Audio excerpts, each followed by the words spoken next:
আপনি দাওয়াত দিছেন, ওমরকে আপনি দাওয়াত দিছেন, আবু লাহাবকে আপনি দাওয়াত দিছেন, বাকি আমি আবু বকরকে নিলাম, আবু জেহেলকে নিলাম না, ওমরকে নিলাম, আবু লাহাবকে নিলাম না।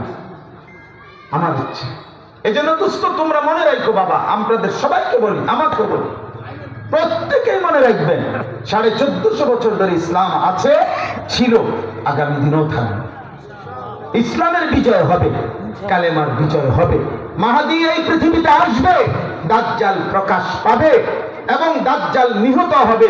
ইহুদিদের শেষ ব্যক্তিটা নিহত হবে।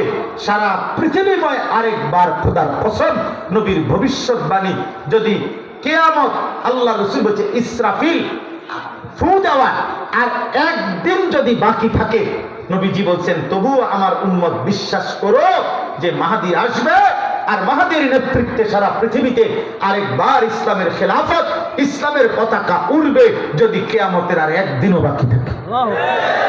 এটা হবে। কিন্তু তোমাদের মতো অনেক ছেলে মনে রাখো, চরিত্রহীন, লম্পট, জুয়ারি, মদখোর, নেশাখোর, নারী লুভি, উলঙ্গ ছবি দেখায় অভ্যস্ত, বেঈমান মুশরিকের চাল চলন, চুল চেহারা হতে পারে যুবক, তোরে নিবে না খোদা, তোরে ছাড়াই ইসলামের বিজয় হতো। সেদিন আবু জেহেলকে ছাড়াই ইসলামের বিজয় হয়েছে, আবু লাহাবকে ছাড়াই ইসলাম বিজয় হয়েছে। অতএব আল্লাহর জন্য যা দরকার তা তিনি নিবে। পৃথিবীর কেউ জানতো না এই শহীদ শরীফ উসমান হাদি রাহিমাহুল্লাহু তাআলা, এই ইমানদার যুবক এত সাহসী ছিল, এত ইমানওয়ালা ছিল, এত বেশি হিম্মতওয়ালা ছিল।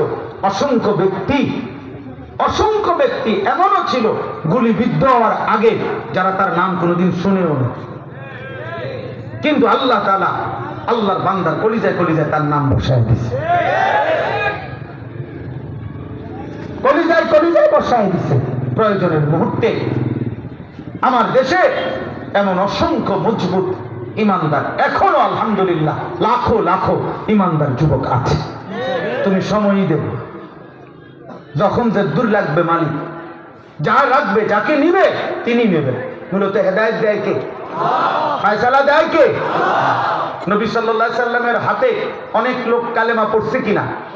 তো আবু তালেব পড়লো না কেন? ফয়সালা কার হাতে? হযরত ইব্রাহিম আলাইহিস সালামের হাতে অনেক লোক কালেমা পড়েছে কিনা? তো ওনার আব্বা পড়লো না কেন? ফয়সালা কার হাতে? নূহ আলাইহিস সালামের হাতে অনেক লোক কালেমা পড়ছে কিনা? তো ওনার ছেলে কেনআন কালেমা পড়লো না কেন? ফয়সালা